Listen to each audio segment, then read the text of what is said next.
नमस्कार, सुप्रभात, स्वागत, अभिनंदन आप सभी का आज के इस सुनहरी सुबह में। मित्रों, भारत के लिए और एक बहुत बड़ी उपलब्धि विश्व मंच पर, और वो आज का दिवस है। जी हाँ, 21 दिसंबर को यूएन की जनरल असेंबली ने वर्ल्ड मेडिटेशन डे के रूप में मनाए जाने का ऐलान किया है और उसे ही आज पूरी दुनिया मना रही है। सचमुच जो हमारा ध्यान है, हमारा योग है, हमारा मेडिटेशन है, वो कितना प्राचीनतम है, कितना गुह्यतम है, जो हमें जीवन जीने की कला सिखाता है। और हमारे ऋषि मुनि, हमारे पूर्वज यही सिखाते आए हैं हमें भी और सारे विश्व को भी। और आज समूचा विश्व इसे स्वीकार कर रहा है। ये देख करके सचमुच बेहद खुशी होती है।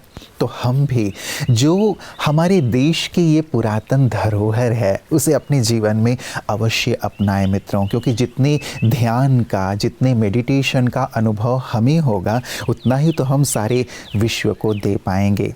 कहते हैं मेडिटेशन अंतर जगत और बाह्य जगत के बीच एक सुंदर संतुलन निर्मित करता है। बाहरी दुनिया में आपको सुख सुविधा के तमाम साधन मिल जाएंगे, लेकिन जो शांति है, सुख है, सुकून है, संतोष है, आत्मज्ञान है या परमात्म ज्ञान है, वो तो अंदर जाने से ही प्राप्त होता है, ध्यानस्थ होने से ही प्राप्त होता है। और सचमुच जब हम स्वयं में आते हैं, स्वयं को जान लेते हैं, तभी हम संसार में जीना सीखते हैं, संसार को देना सीखते हैं। और यही मेडिटेशन हमें सिखाता है, देता है। तो मित्रों, सचमुच बहुत ही सुखद दिन है। तो आज से हम मेडिटेशन को नियमित रूप से उठते ही, रात को सोते समय या दिन में जब भी वक्त मिले करने के संकल्प को पक्का करें। और आइए सुंदर संकल्प के साथ चलते हैं आज के सुवाक्य की ओर। कल पर टालना निश्चित है पछताना। वर्तमान, अतीत और भविष्य, तीन कालों में इंसान का जीवन विभाजित है, लेकिन वर्तमान है भविष्य की नींव और अतीत है सीख और अनुभव। लेकिन जो इंसान वर्तमान समय को महत्व देता है, वो भविष्य में भी सफल बनता है। इसके विपरीत जो भविष्य पे आधारित होता है, वो कभी भी सुंदर भविष्य की रचना नहीं कर पाता है, क्योंकि वो वर्तमान समय को महत्व ही नहीं देता। आलस्य और लापरवाही से ग्रसित वो इंसान कर्म को टालता है, और टालते टालते वो समय भी कभी नहीं आता जब वो कर्म कर पाए, क्योंकि समय का अनादर करने के लिए समय भी उसका त्याग करता है। यह उसे पछतावा, असफलता और मायूसी प्राप्त कराती है। जिस तरह घड़ी के कांटे किसी के लिए नहीं रुकते, तो हमें भी बिना रुके अपने लक्ष्य को प्राप्त करना चाहिए। जो समय को व्यर्थ जाने देगा, वो निश्चित ही पछताएगा।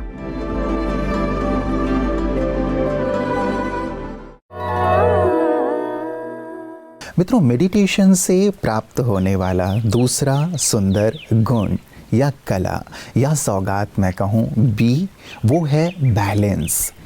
जीवन में बैलेंस का होना बहुत बहुत आवश्यक है। आप समझ सकते हैं, यदि गाड़ी में बैलेंस ना हो, साइकिल आप चला रहे हो, बैलेंस बिगड़ जाए, टू व्हीलर चला रहे हैं, बैलेंस बिगड़ जाए, कोई नट रस्सी पे चल रहा है, उसका बैलेंस बिगड़ जाए, तो क्या होगा?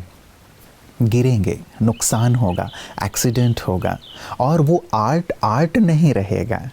जब वो नट रस्सी पे चलता है बैलेंस बना करके, तो कितना अच्छा लगता है। सर्कस में जब जोकर बहुत अच्छी तरह से बैलेंस बना करके अपने कर्तव्य को दिखाता है, तो कितना अच्छा लगता है हमें। वही कला यदि हमारे अंदर आ जाए, तो हम सचमुच जीवन में बहुत कुछ कर सकते हैं, संबंध में भी और अपने व्यावहारिक जीवन के साथ लेकर के आंतरिक जीवन तक बहुत उन्नति कर सकते हैं।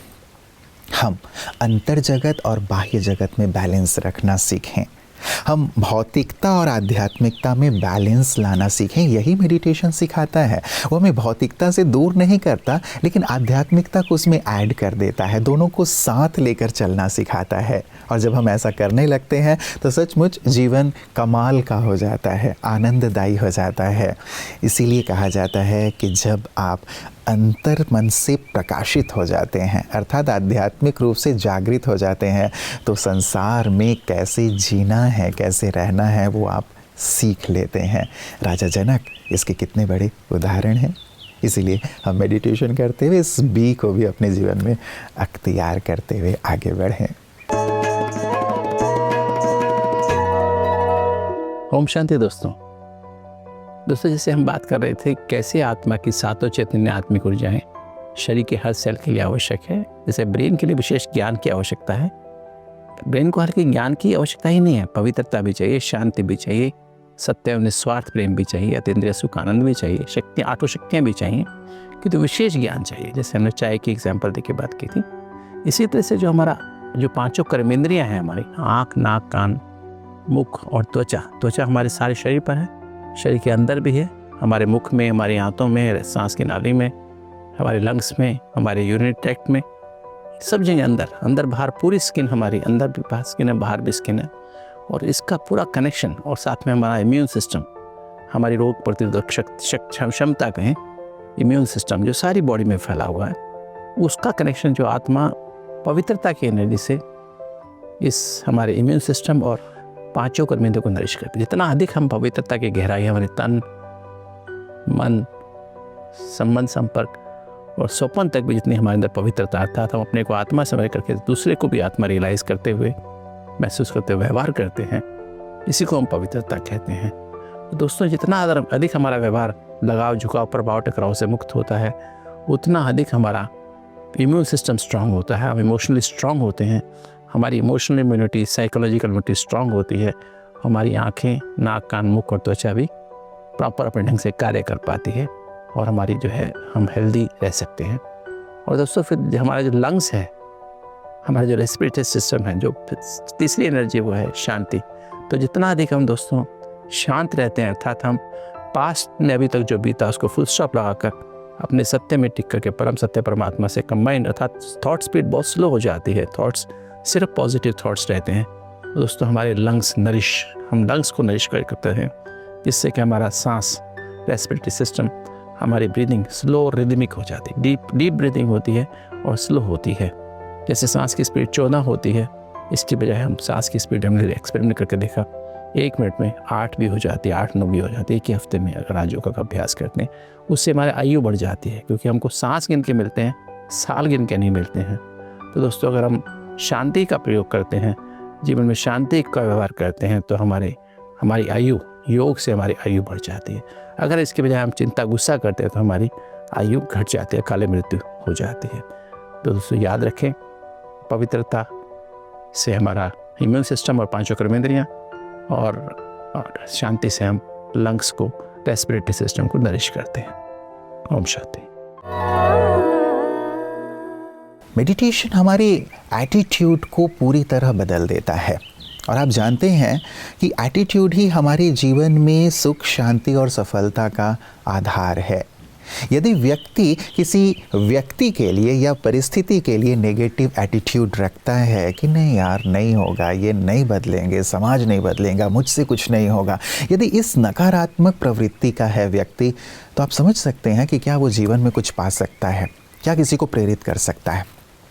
और वहीं जहाँ व्यक्ति पॉजिटिव एटीट्यूड वाला होता है, वो तो बीच मझधार से भी बाहर आ जाता है। वो कैसी भी परिस्थितियाँ हों, उससे लड़ कर के विजयी योद्धा बन कर के, नायक बन कर के बाहर आता है। और मेडिटेशन यही चीज़ हमारे अंदर विकसित करती है। तो कहते हैं ना कि एक मेजर थे, एक सिपाही भागा भागा आया और उसने कहा कि सर, हम चारों तरफ से घिर चुके हैं, शत्रुओं ने चारों तरफ से हमें घेर लिया है। तो मेजर साहब ने कहा, वेरी गुड, अब तो हमारी एक भी गोली खाली नहीं जाएगी, हम जिस भी दिशा में गोली चलाएंगे उसी दिशा में शत्रु मारा जाएगा। कितना सुंदर एटीट्यूड है ना। ऐसी ही परिस्थितियों से घिर जाने के बाद एटीट्यूड पॉजिटिव है तो व्यक्ति बाहर निकलता है, और मेडिटेशन के द्वारा दिया गया ये बहुत सुंदर उपहार है। तो इस उपहार को स्वीकार करने के लिए मेडिटेशन, ध्यान की ओर एक कदम हम अवश्य बढ़ाएं। आज विश्व ध्यान दिवस के अवसर पर हर किसी के लिए ध्यान प्रक्रिया के अत्यधिक महत्व को समझना आवश्यक है, और यह कैसे मानवीय चेतना को सांसारिक और रोजमर्रा की जिंदगी से ऊपर उठा सकता है। दुनिया में आमतौर पर सिखाए जाने वाले योग और ब्रह्मा कुमारियों द्वारा सिखाए गए राजयोग के बीच अंतर उनके अंतर्निहित दर्शन, फोकस और प्रथाओं में निहित है। चलिए जानते हैं। योग, जैसा कि आमतौर पर दुनिया में सिखाया जाता है, जिसको योगा भी कहा जाता है, यह मुख्य रूप से शारीरिक मुद्राओं यानी कि आसन, श्वास तकनीक अथवा प्राणायाम पर आधारित है और कभी-कभी ध्यान पर भी जोर देता है। इसका उद्देश्य शारीरिक लचीलेपन, ताकत और समग्र शारीरिक और मानसिक कल्याण में सुधार करना है। पारंपरिक योग, जो पतंजलि के योग सूत्र से लिया गया है, इसमें 8 गुना पथ अथवा अष्टांग योग शामिल है, जिसमें नैतिक सिद्धांत, आत्म अनुशासन, शारीरिक मुद्राएं, सांस नियंत्रण, इंद्रियों की नियंत्रण, एकाग्रता, ध्यान और अंतः समाधि यानी आध्यात्मिक मुक्ति शामिल है। यह योगाभ्यास सभी आध्यात्मिक या गैर आध्यात्मिक पृष्ठभूमि के लोगों के लिए खुला है। इसका प्राथमिक लक्ष्य शारीरिक और मानसिक स्वास्थ्य होता है, न कि संपूर्ण आध्यात्मिक परिवर्तन। राजयोग शारीरिक मुद्राओं के बजाय मानसिक अनुशासन और आध्यात्मिक ज्ञान पर ध्यान केंद्रित करता है। यह एक ध्यान अभ्यास है जिसका उद्देश्य आत्म साक्षात्कार और सर्वोच्च परमात्मा के साथ संबंध जोड़ना होता है। यह परमात्मा की शिक्षाओं में निहित है, जो आत्मा की प्रकृति को शाश्वत, शांतिपूर्ण और शुद्ध मानने पर जोर देती है। यह समय और कर्म के चक्र के माध्यम से आत्मा की यात्रा सिखाता है। राजयोग में स्वयं को शरीर से अलग एक आत्मा के रूप में देखना और शांति, प्रेम और पवित्रता जैसे दिव्य गुणों को अवशोषित करने के लिए मानसिक रूप से परमात्मा के साथ जुड़ना शामिल है।